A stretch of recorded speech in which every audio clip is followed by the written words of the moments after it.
What's going on, everybody? Today we got an absolute banger of a tactic here for you guys, and this is going to be a little bit different. So what this video is, it's an asymmetric tactic, except this isn't going to be the only one. Over about probably the next month, I'm going to be doing 8 different tactics that are all asymmetric, all with various shapes as well.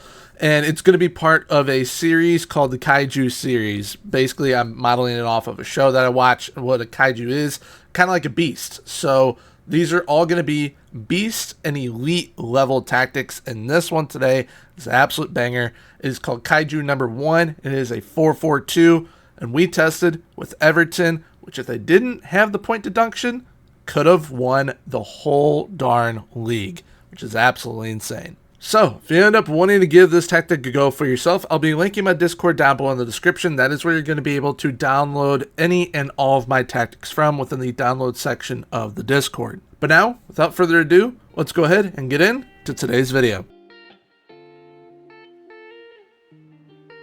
So, real quick before we get into things, you guys just saw the thumbnail pop up on screen in front of y'all. How you're going to be able to tell this series a little bit different from my normal tactics is that the text will be the colors of the clubs. So it's going to be a little bit more vibrant. That's how you'll be able to tell that it is one of the Kaiju tactics. So definitely try and keep a lookout for that. And it'll kind of be alternating every other video. So we'll have the first Kaiju tactic today, and then the next tactic is going to be like a real life recreation of something or just one that I make up.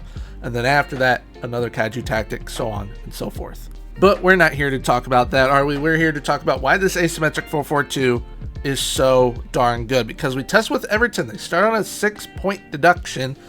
And I'm not joking. They could have won the league if they did not have a 6-point deduction. They finished 5th in a Champions League spot on 72 points. It was a very competitive year in the Prem within this test. 72 points. Add the 6. They're on par with Liverpool, but lose by 2 goal differential, which I will show you the schedule in a moment. If they didn't draw so many games, as you can see, they drew 12 games. They could have won the league with a point deduction as Everton. What is also great about this tactic is that 9 times out of 10, you will outscore your opponents. You will be the leading scorers within the league, whatever league you decide to manage in, as they absolutely dwarfed everyone else's numbers. They were the only one to even break 80. They ended up on 92 goals within the Prem. And keep in mind, all the tactic tests I do are on holiday. Don't really have the time to play every single game and do it. That is just way too time consuming. But I will say, if I was doing it, making all the important and vital decisions, we probably would have won the league with this tactic, because we also got to the semi-final of the FA Cup. We unfortunately got knocked out in the 4th round of the Carabao Cup, but a semi-final appearance getting knocked out by Arsenal. I mean, absolutely fantastic showing from this tactic, because I've tested this multiple times. 9 times out of 10 you're going to outscore your opponents. 9 times out of 10 you're going to finish in a European place, and you can go on cup runs, because they did get to a FA Cup final. Unfortunately, they ended up losing that to Tottenham of all clubs as well. But now we're going to talk over some numbers, and we're going to lead with the goals. Who are going to be your leading goal scorers? Definitely going to be those strikers. Dominic Calvert-Lewin had 33. Beto had 31. Arnaud Danjuma was playing on the wing. He didn't start every game. Jack Harrison did basically start every game. They both ended up with double-digit goals as well. But also Mr. Dwight McNeil was also playing as much as possible. He only had 4 goals. But as we can see, if I sort by the assists, he was the second highest in assists. Mr. Nathan Patterson with 15 assists. Dwight McNeil with 14. Beto as a striker with 11. Jack Harrison with 11. Danjuma as well off that wing with 9. But being that this is a asymmetric 4-4-2, how exactly is it asymmetric? How does it line up? How does it work? Well, with my favorite handy dandy tool, that is Tactical Board, I can tell and show you guys. So here we have how it lines up. It is asymmetric due to the defensive midfielder kind of creating a zigzag a little bit in midfield. Now, what is awesome about this tactic is that it is very, very balanced. You got the 2 strikers up top. You then have wingers, which alternate what duty they are on. One is on support, one is on attack. Same thing with the wing backs. One is on support, one is on attack. However, it alternates sides. So if you end up wanting to have the right winger as the one on support, you make that left wing back or the left back the one on attack, and then vice versa. The right back would be on attack on the right side, and then the winger on the left would be on support. But in midfield, we've got a segundo volante with a ball-winning midfielder. That is one of my favorite combinations to do this year in FM, and it always does really well, and it does well once again, as we can see from the results. Then we have the two central defenders and the goalkeeper back there, which they kind of play like a back three at times due to the keeper being a sweeper keeper. But in attack, how does it build up? We've got these advanced forwards going into the box. The segundo volante arrives late. That ball-winning midfielder comes up as well. The wingers have the instruction to cut inside, so they will be a little bit more inside, whereas these wingbacks will operate out wider. They can all honestly interchange. So if you want the winger out wide, the wingback can come in, or if the segundo volante goes up, wingback goes here, advanced forward goes here. It's all interchangeable, especially when your players are smart enough to do so. And then we will have those ball-playing defenders come up as well, kind of acting like a safety net or a safety pin, which if everyone is in the exact right positions, this is basically how it'll look while in attack. A 2-4-4. So it's very, very potent. Hence why they score so many goals. Which, if you're a newly promoted side and you're looking for a tactic that can definitely help you overperform and kind of compete with the big dogs, maybe push for a European spot in Season 1 to secure some more money, this is definitely going to be the tactic for you. But if you're looking for a 4-4-2 in general, this is going to dominate for you. So, like I said, we are going to take a look at the schedule and kind of how Everton was able to achieve what they achieved, and if they didn't have the point deduction, could have definitely gone on to win the league. They did very, very well, as you can see, especially from October through November. Only dropped points once, and that was due to a draw against Bournemouth, which that is a game that they should definitely want back. But I mean, they got some big wins. I mean, a 5-0 win over Wolves, 4-0 over Palace, 4-1 over Arsenal. They did not lose that many games. They lost to Bournemouth, they lost to Brighton, Man City, and Chelsea. They lost 4 games, so that is absolutely absurd. They drew too many games. They had 12 draws, and they drew their last 3 matches, which if they could have held out in the Tottenham match and the Liverpool match, they would have won the league while having a point deduction just by finishing off those 2 games, because they were leading in both.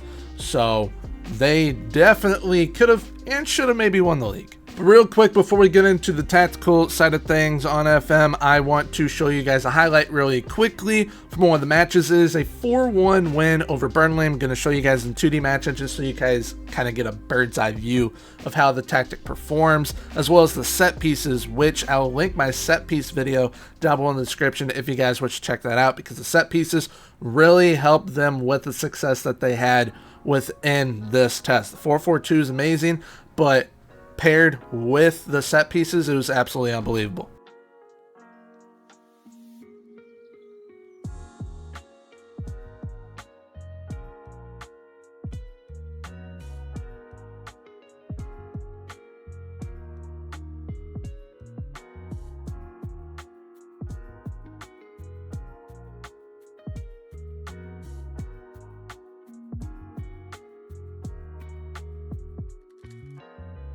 As we can see from those highlights, just outright dominance from Everton, which I'm sure all Evertonians would love to see in reality. Alright, so now we're going to get into the tactical side of things here on FM with all the player instructions, tactical instructions. The tactic found name that you're going to be looking for when you go to download it from the download section of the Discord is Gormy's 442 Kaiju No.1. That is what the tactic will be called. So, we start with 2 advanced forwards on attack up top. The left midfielder is a winger on support. Right midfielder is a winger on attack. Central midfielder is a ball-winning midfielder on support.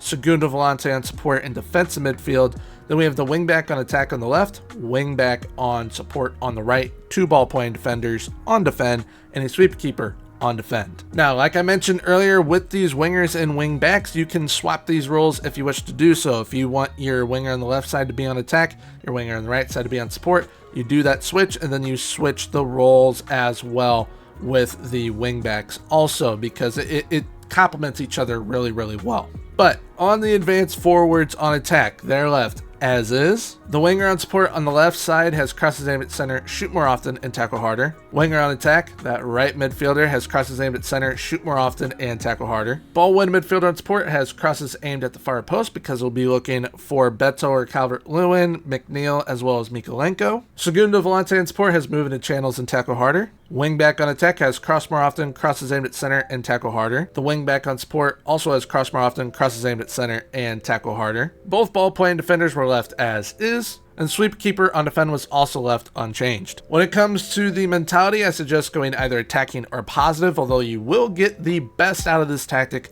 by playing an attacking mentality. Now when we get to the tactical instructions, when we are in possession, we have a fairly narrow attacking width, play out from the defense, work the ball into the box, use little crosses in the final third, shorter passing directness, and slightly higher tempo. When in transition, we counter press and counter, and we distribute to the fullbacks and the center backs. And once out of possession, we have a high press line of engagement, higher defensive line, more often trigger press, and we trap to the outside. Now when it comes to the level of ability in a squad needed to play this style of football, you can use it with anyone if you have the right players. It will definitely do a job for you.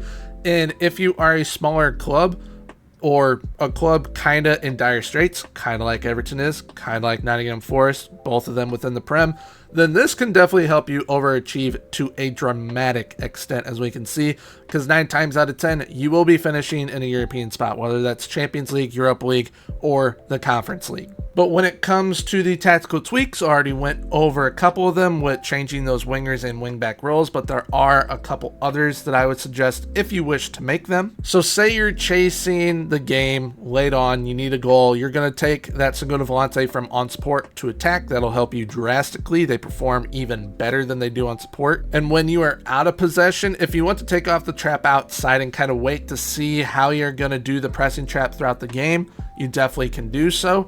Or you can change it to trap inside, because you have the numbers to be able to do that inside as well as to the outside. So that basically is down to your personal preference on that. But there we have it for today's video. Hope you guys did enjoy. If you did, please feel free to check this tactic out. Once again, I'll be linking my Discord down below in the description. That's where you'll be able to download it from. Then the download section of the Discord. And if you wish to check out the set piece video as well, put that down in the description for you guys, which those are also available to download within the download section of the Discord. But if you have enjoyed today's video, please feel free, leave a like, comment, and subscribe. Subscribing is 100% free, so why not hit that sub button. Right now on screen will be popping up my most recent tactic video, which is a 4-3-3 with 3 strikers and 3 defensive midfielders. It's absolutely broken, so definitely feel free to check it out. But until next time, everyone, have a good one. Bye-bye.